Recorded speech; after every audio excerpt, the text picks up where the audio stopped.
నమస్తే, నేను కిషోర్ కుమార్. ఈ వీడియో మీరు మొదటిసారి మన ఛానల్లో చూస్తున్నట్టయితే దయచేసి ఈ ఛానల్ని సబ్స్క్రైబ్ చేయండి. అదేవిధంగా కింద మీకు హైప్ బటన్ కనిపిస్తే దాన్ని ప్రెస్ చేసి మాకు పాయింట్లు ఇవ్వడం కూడా మర్చిపోకండి. మీ ప్రోత్సాహమే మాకు కొండంత బలాన్ని ఇస్తుంది. ఒక అంతర్జాతీయ వార్తతోటి, ఒక అంతర్జాతీయ అంశంతో ఈ వీడియో ప్రారంభించే ప్రయత్నం చేస్తాం. పాకిస్తాన్లో విపరీతంగా చమురు కొరతుందట. ముఖ్యంగా వంట గ్యాస్కి అయితే అసలు కటకటేనట. రోజుకు ఒక గంట అరగంట అలా రిలీజ్ చేస్తుంటే దాన్నే జాగ్రత్తగా బెలూన్లలో కూడా పట్టుకొని, అది ప్రమాదం అని తెలిసినా సరే పాకిస్తాన్లో ఉన్నటువంటి ఆడవాళ్ళు దాంట్లో జాగ్రత్తగా భద్రపరుచుకొని ఇంట్లో పెట్టుకొని అవసరమైనప్పుడల్లా వంటకు వాడుకుంటూ ఉంటున్నారట. ఇది పాకిస్తాన్లో తీవ్ర స్థాయికి చేరిపోయినట్టుగా అయితే వార్తా కథనాల యొక్క సారాంశం. మీ అందరికీ ఒక డౌట్ రావాలి, ఇదేంటి చమురు కొరత, గ్యాస్ కొరత ఇవన్నీ కేవలం ఆంధ్రప్రదేశ్లో మాత్రమే ఉన్నాయి కదా, పాకిస్తాన్లో ఎందుకు ఉన్నాయబ్బా? చంద్రబాబు నాయుడు ఆంధ్రప్రదేశ్కు మాత్రమే ముఖ్యమంత్రి కదా, పాకిస్తాన్లో ఎందుకు కొరత వచ్చింది ఈయన ఇక్కడ పరిపాలిస్తుంటే అని చెప్పేసి ఒక డౌట్ వచ్చిందా? అట్లా ఉంటుంది వైసీపీ వాళ్ళ యొక్క ప్రచారం. అసలు దేశంలోనూ ప్రపంచంలోనూ ఎక్కడా ఏ కొరత లేనట్టు అద్భుతంగా మిగతా రాష్ట్రాల్లో, మిగతా దేశాల్లో, పక్కనున్నటువంటి తెలంగాణలో కూడా విపరీతంగా నెలకోసారి ఇలాంటి పరిస్థితి. ఈ మధ్య ఇరాన్ అమెరికా యుద్ధం మొదలైన తర్వాత నెలకోసారి ఈ చమురు పరిస్థితి, కటకటలు, ఈ గొడవ గందరగోళం కనిపిస్తున్నా సరే అబ్బెబ్బెబ్బెబ్బెబ్బే అవేమీ లేవు, మేము కళ్ళు మూసుకున్నాం, మాకు ఆంధ్రప్రదేశ్ తప్ప ఇంకెక్కడా కనిపిస్తుందని చెప్పేసి వితండవాదం చేస్తూ విషప్రచారం చేస్తున్నటువంటి తీరుని నేను ఈ ఉదాహరణ ద్వారా బట్టబయలు చేసేటటువంటి ప్రయత్నం చేస్తాను. అర్థమైపోయింది కదా మీకు ఇప్పటికే? మన దేశంలోనే కాదు, పక్క దేశాల్లో కూడా చమురు కొరత ఉన్నది. కారణం అక్కడ హార్మోజ్ జలసంధి తెరవకపోవటం, అమెరికా అక్కడ బిగించి పెట్టడం, అక్కడ అమెరికాకి ఇరాన్కి మధ్య ఉన్నటువంటి యుద్ధ వాతావరణం, గందరగోళం, ఈ పరిస్థితుల వల్ల కొంత కటకట ఉన్నది. దేశవ్యాప్తంగా ఉన్నది, ప్రపంచవ్యాప్తంగా ఉన్నది. అబ్బే అదేం లేదు ఆంధ్రప్రదేశ్ అన్నట్టుగా చూపించేటటువంటి ప్రయత్నం. సరే, ఇప్పుడు ఈ అంతర్జాతీయ వార్తతోటి నేను ఎందుకు ఈ వీడియోను ప్రారంభించానంటే, ఈరోజు ఇలాంటి వాటన్నిటికీ మూలకారకుడైనటువంటి ఒక వ్యక్తిని పోలీసులు అదుపులోకి తీసుకున్నారు, అరెస్ట్ చేసి లోపల పెట్టారు. కాబట్టి ఈ ఉదాహరణతో నేను ప్రారంభించే ప్రయత్నం చేశాను. జగన్మోహన్ రెడ్డి ముఖ్యమంత్రిగా ఉన్నప్పుడు ముఖ్యమంత్రి అధికారిక సిపిఆర్ఓగా పనిచేసినటువంటి పూడి శ్రీహరి, బహుశా వైఎస్ఆర్ కాంగ్రెస్ పార్టీకి రాష్ట్ర కార్యదర్శి, ప్రధాన కార్యదర్శి ఏదో పదవి కూడా ఉందనుకుంటాను ప్రస్తుతం. అయితే అతన్ని అరెస్టు చేశారు. సుప్రీంకోర్టు వరకు వెళ్ళి మరీ ఏంటి తన అరెస్టును తప్పించుకోవడానికి చేసినటువంటి ప్రయత్నాలన్నీ ఫలించక మొత్తానికైతే అరెస్ట్ అయ్యి లోపల ఉన్నటువంటి పరిస్థితి అయితే చాలా స్పష్టంగా కనిపిస్తోంది. కేవలం ఈ పూడి శ్రీహరి అరెస్టు మీద మాత్రమే నేను ఈరోజు మాట్లాడదలుచుకోలేదు. ఇతని అరెస్టు గురించి, ఇతని గురించి మాత్రమే నేను విశ్లేషణ చేయదలుచుకోలేదు. ఆఖరికి మొన్న ఏబి వెంకటేశ్వరరావు కూడా ఈ పూడి శ్రీహరి వంటి వాళ్ళ మీద డెఫమేషన్ కేసు వేశారు.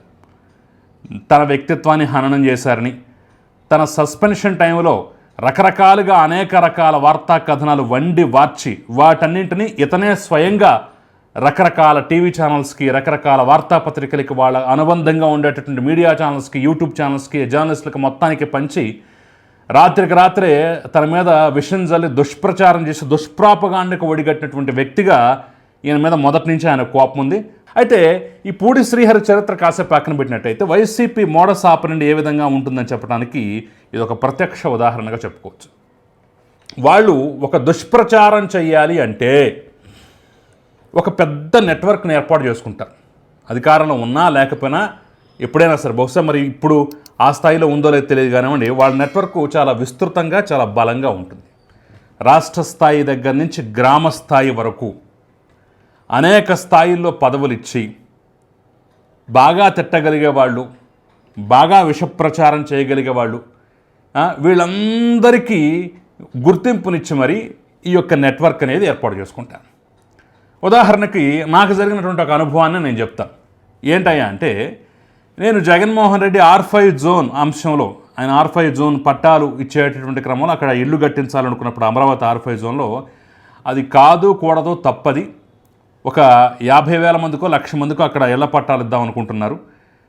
ఆ ఉన్న ప్లేస్లో మీరు అంతమందికి ఇచ్చినట్టయితే అది రేపు ఒక మురికివాడవుతుంది, ముంబైలో ఉన్నటువంటి ధారావి కన్నా అతిపెద్ద మురికివాడగా దీన్ని మార్చే ప్రయత్నం చేస్తున్నారు. అమరావతి మాస్టర్ ప్లాన్ని చెడగొట్టమే కాదు, అతిపెద్ద మురికివాడిని సృష్టించడం, దాని ద్వారా అటు 2 నియోజకవర్గాల్లో ప్రభావితం చేసేలాగా, అంటే ఓటర్లను ప్రభావితం చేసేలాగా తమ వాళ్ళకి అక్కడ పట్టాలు ఇచ్చుకొని, తమ వాళ్ళని అక్కడ ఇల్లు కట్టించి, తమ వాళ్ళని అక్కడ ఓటర్లుగా చేర్చి, అటు లోకేష్ని కానివ్వండి, తాడికొండలో నిలబడే అభ్యర్థిని కానివ్వండి ఓడగొట్టేటటువంటి ప్రయత్నం చేద్దాం అనేది దీని వెనుకున్నటువంటి కుట్ర అని చెప్పేసి ఒక వీడియో చేశాను గతంలో. దానికి నేను టైటిల్ కూడా కొంత పవర్ఫుల్గా పెట్టాను, ప్రపంచంలోనే అతిపెద్ద మురికివాడకు జగన్మోహన్ రెడ్డి శంకుస్థాపన అని చెప్పేసి నేను టైటిల్ పెట్టాను. అది తప్ప అంటే కాదు, వాస్తవమే. టైటిల్ కొంత గట్టిగా ఉన్నా బలంగా ఉన్నా సరే వాస్తవమే. ఎందుకంటే మా తాత సమాధిని కట్టినటువంటి ప్రదేశం కన్నా ఇంకా తక్కువ స్థలాన్ని జగన్మోహన్ రెడ్డి R5 జోన్లో ఇల్లు కట్టుకోవడానికి ఇస్తున్నాడు అని చెప్పేసి మహాసేన రాజేష్ వంటి వాళ్ళే వాళ్ళ తాతగారి సమాధి దగ్గరికి వెళ్ళి టేప్ పట్టుకుని కొలిచి కొలతలు తీసి, ఇదిగో మీరిచ్చే R5 జోన్లో ఇంటి స్థలం యొక్క పరిమాణం ఎంత, దానికన్నా మా తాత సమాధికి మేము ఇచ్చినటువంటి ప్రదేశం ఇంకా ఎక్కువ అని చెప్పేసి ఇంకా వివరణాత్మక వీడియో చేశారు. అఫ్కోర్స్ మహాసేన రాజేష్ వాళ్ళు ఏం చేయలేరు, ఏం అనలేరు, అంటే రివర్స్లో వాళ్ళకే మూడుద్దు కాబట్టి అలాంటివన్నీ పక్కన పెట్టి నా మీద పడ్డారు. నా థంబ్నెయిల్ని డౌన్లోడ్ చేసి దాంతోపాటుగా నా ఫోన్ నెంబర్ మరి ఎలా సంపాదించారు, అలా నా ఫోన్ నెంబర్ సంపాదించడం పెద్ద వాళ్ళకి లెక్కేం కాదు, గగనమేం కాదు. నా ఫోన్ నెంబర్ని కింద పెట్టి నన్ను జనసేన సంబంధించినటువంటి కార్యకర్తగా అభివర్ణిస్తూ, ఈ జనసేన కార్యకర్త యొక్క అంతు చూడండి, పని పట్టండి, ఇతనికి ఏదో వివరాలు కావాలంటే తెలియజేయండి అని చెప్పేసి కొన్ని ఫేస్బుక్ గ్రూపుల్లోనూ కొన్ని వాట్సాప్ గ్రూపుల్లో దాన్ని షేర్ చేశారు. మీరు నమ్మరు వాళ్ళ నెట్వర్క్ ఎంత బలంగా ఉంటుందంటే, ఉత్తరాంధ్ర నుంచి రాయలసీమ వరకు రకరకాల జిల్లాల నుంచి రకరకాల స్థాయిల్లో ఉన్నటువంటి కార్యకర్తలు, రకరకాల స్థాయిల్లో ఉన్నటువంటి వ్యక్తులు ఫోన్ల వరద, తెట్ల దండకం, బెదిరింపుల వరద. ఎంతగా అంటే ఒక 2 రోజుల పాటు కంటిన్యూస్గా నైట్ పూట కూడా ఆఖరికి ఆ ఫోన్ అలా వస్తూనే ఉంది. కొన్ని కాల్స్ లిఫ్ట్ చేసి మాట్లాడాను, వాళ్ళు బూతులు తిట్టారు, లేదంటే గట్టిగా మాట్లాడారు. కొన్ని లిఫ్ట్ చేయలేకపోయాను, మరి కొన్ని అలా వదిలేశాను. ఇక వాట్సాప్ మెసేజ్లు అయితే ఇక కోకొల్లడు, కాల్ ఎత్తట్లేదు కదా అని చెప్పేసి వాట్సాప్లో ఇక విపరీతంగా తగులుకున్నటువంటి తీరు కూడా, అంటే ఒక 2 రోజుల పాటు నరకం చూపించారు. అంటే ప్రతి ఒక్కటికి ఇదే కదా మాట్లాడుతూ, ఒరే నేను చంపేస్తాం, నేను అది చేస్తాం, ఇది చేస్తాం అని చెప్పేసి కొంతమంది, ఇంకొంతమంది మా నాయకుడిని అంటామని చెప్పేసి బూతులు, ఇంకొంతమంది కొంత లాజిక్గా వాదించేటువంటి ప్రయత్నం కూడా చేశారు. అలా ఎందుకు అంటారు, ఇలా ఎందుకు అంటారు, సెంటు స్థలం అంటే మీకు తక్కువ ఉందా, అది ఉందా, ఇది ఉందా అని చెప్పేసి మాట్లాడే ప్రయత్నం కూడా చేశారనమాట. అంటే వాళ్ళ నెట్వర్క్ వ్యవస్థ ఏ విధంగా ఉంటుందనేది చెప్పడానికి ఇది ఒక మంచి ఉదాహరణ. నేను ఆ తర్వాత కొంతకాలానికి ఒక మాజీ వైఎస్ఆర్ కాంగ్రెస్ పార్టీ కార్యకర్తని ఇంటర్వ్యూ చేశాను. అతను ఇంకొన్ని వాస్తవాలు అయితే బయటపెట్టాడు. అంటే నేను ఈ పూడి శ్రీహరి వీళ్ళ వ్యవహారం, వీళ్ళ కథ కమామిషి ఏ విధంగా ఉంటుందని జస్ట్ ఎక్స్ప్లెయిన్ చేసే ప్రయత్నం, తెలియజేసే ప్రయత్నం మాత్రమే అనమాట. ఆయన నాకు చెప్పింది ఏంటంటే, చంద్రబాబు మీద, తెలుగుదేశం మీద, నారా లోకేష్ మీద విషం చెమ్మటానికి వాళ్ళు బెంగళూరులో ఒక ప్రత్యేక వ్యవస్థను ఏర్పాటు చేసుకున్నారండి. మాలాంటి వాళ్ళందరికీ అక్కడి నుంచి కొంత ఫీడ్ వస్తుంటుంది.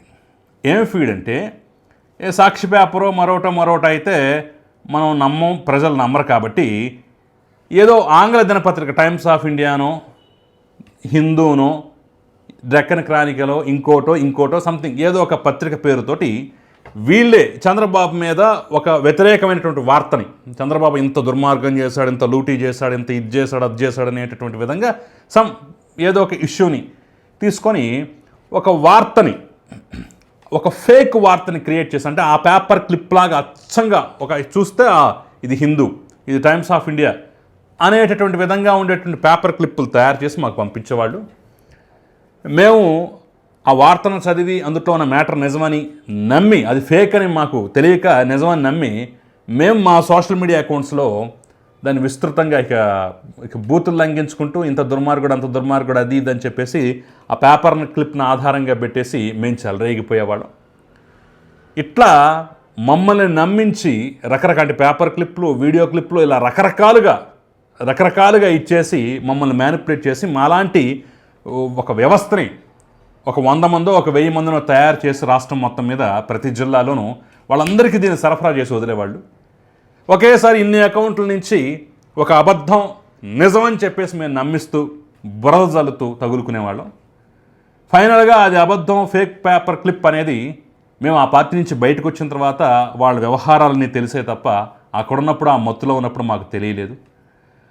ఇలా చేసే, ఇలా మ్యానిపులేట్ చేసే, ఇలా బ్రెయిన్ వాష్ చేసే మా చేత ఏకంగా జడ్జిల మీద కూడా దాడి చేయించారు. అమరావతి మీద తీర్పు ఇచ్చినప్పుడు జడ్జిల మీద కూడా మేము అంతమంది ఇన్ని రకాలుగా విరుచుకుపడి బూతులు మాట్లాడి తిట్టి వాళ్ళని నానా దుర్భాషలాడి చివరికి సిబిఐ కేసుల వరకు వెళ్ళటానికి కారణం ఏంటంటే వాళ్ళిచ్చే ఇన్పుట్, వాళ్ళిచ్చే ఫీడ్బ్యాక్, వాళ్ళు ఇచ్చేటటువంటి ఇవన్నిటిని బ్రెయిన్ వాష్, వీటన్నిటి ద్వారా మేము కూడా ఇదైపోయాం. సినిమా నటుడు పృథ్వీ అంటాడు కదా, అసలు వైఎస్ఆర్ కాంగ్రెస్ పార్టీ అంటే అదొక ఉగ్రవాద శిబిరంరా బాబు అన్నట్టుగా ఉంటుందని చెప్పేసి అంటాడు కదా. ఆ మాట 100కి 100 వాస్తవం అని చెప్పేసి నాకు డైరెక్ట్గా ఇంటర్వ్యూలోనే చెప్పాడు. అంటే వాళ్ళ వ్యవస్థ ఏ రకంగా వాట్సాప్ గ్రూపులు పెట్టడం, రాష్ట్ర స్థాయి నుంచి జిల్లా స్థాయి వరకు, ఈడేమన్నా కొంత మనకి వ్యతిరేకంగా ఉన్నాడు అంటే, లేదా ఒక ఏదైనా వ్యతిరేక వార్త ఉందంటే దీని మీద తగులుకోండ్రా అని చెప్పేసి ఓ పోస్ట్ పెట్టడం, లేదంటే ఒక ఫోన్ నెంబర్ పడేయటం, ఇక ఇష్టం వచ్చినట్టుగా ఒళ్ళు పై తెలియకుండా చల్లరేగిపోవటం. అదేవిధంగా రాష్ట్ర స్థాయి నుంచి గ్రామ స్థాయి వరకు రకరకాల సోషల్ మీడియా పోస్టులు, బహుశా తెలుగుదేశం పార్టీలో కూడా అన్ని పోస్టులు ఉన్నాయో లేదు తెలియదు కానీ ఆ కన్వీనరు, ఈ కన్వీనరు, ఆ సోషల్ మీడియా ఇన్ఛార్జ్, ఈ సోషల్ మీడియా ఇన్ఛార్జ్ అని చెప్పేసి బోలెడు పోస్టులు అయితే వైఎస్ఆర్ కాంగ్రెస్ పార్టీలో ఉన్నాయి. గ్రామ స్థాయిలో ఉన్న వాళ్ళు కూడా కొంతమంది అక్కడక్కడ నేను చేసిన వార్తలకు సంబంధించి, విశ్లేషణలకు సంబంధించి నా మీద విమర్శలు చేసినటువంటివి వాటిని సోషల్ మీడియాలో ముఖ్యంగా వాట్సాప్కి సంబంధించి స్టేటస్లో పెట్టుకున్నవి కూడా నేను చూశాను. అంటే ఆ రకంగా ఒక పక్క సోషల్ మీడియా గ్రూపులు, ఇంకో పక్క వాట్సాప్ గ్రూపులు, ఇంకో పక్క ఇలాంటి బ్యాచ్లన్నింటినీ పెంచి పోషిస్తూ వాళ్ళకి బెంగళూరు లాంటి స్థావరాల నుంచి ఫేక్ ఫీడ్ అందిస్తూ చెలరేగిపోయేటట్టుగా చేస్తూ ఇష్టం వచ్చినట్టుగా ఇది చేయటం. ఇక ఇది సజ్జల భార్గవరెడ్డి వచ్చిన తర్వాత ఇది మరో స్థాయికి తీసుకెళ్ళాడు అతను. గుర్రంపాటి దేవేందర్ రెడ్డి వాళ్ళ హయాంలో ఒక రకంగా జరిగింది. అంతకుముందు విజయసాయిరెడ్డి వంటి వాళ్ళు, మధుసూదన్ రెడ్డి వంటి వాళ్ళు, వీళ్ళందరూ ఒక రేంజ్లో చేశారు. భార్గవరెడ్డి వచ్చిన తర్వాత ఒక పీక్ స్టేజ్కి వెళ్ళిపోయింది. తత్ఫలితమే ఈరోజు భార్గవరెడ్డి అనేటటువంటి వాడు, ఆ తర్వాత దీని వెనకున్నటువంటి పూడి శ్రీహరి వంటి వాళ్ళు, ఈ ఫేక్ బ్యాచ్ అనేది ఈరోజు కటకటాల పాలై పోలీసు విచారణ ఎదుర్కొంటూ కేసులు ఎదుర్కొంటున్నటువంటి పరిస్థితి. నేను కూటమి ప్రభుత్వానికి కూడా ఒకటే విజ్ఞప్తి, మీరు ఆ ఫేక్ బ్యాచ్ యొక్క మూలాలు ఎక్కడైతే ఉన్నా, బెంగళూరులో ఎక్కడ స్థావరాలు ఏర్పాటు చేసుకున్నారు, వీళ్ళకి ఎక్కడి నుంచి ఏమొచ్చాయి ఇన్పుట్స్, ఇవన్నిటిని మీరు వెలికి తీయండి. నేనే జర్నలిస్ట్గా కొన్ని అంశాలు ఇన్పుట్స్ ఇవ్వగలుగుతున్నానంటే అంటే నేను విన్నవి, కొంతమంది ఇంటర్వ్యూ చేసినవి, తెలుసుకున్నవి, నాకు ఎదురైనటువంటి అనుభవాలు నేను చెప్తున్నానంటే మీ దగ్గర ఎంతకన్నా ఎక్కువ ఇన్ఫర్మేషన్ ఉండాలి. ముందు ఆ కోటలు బద్దలు కొట్టండి.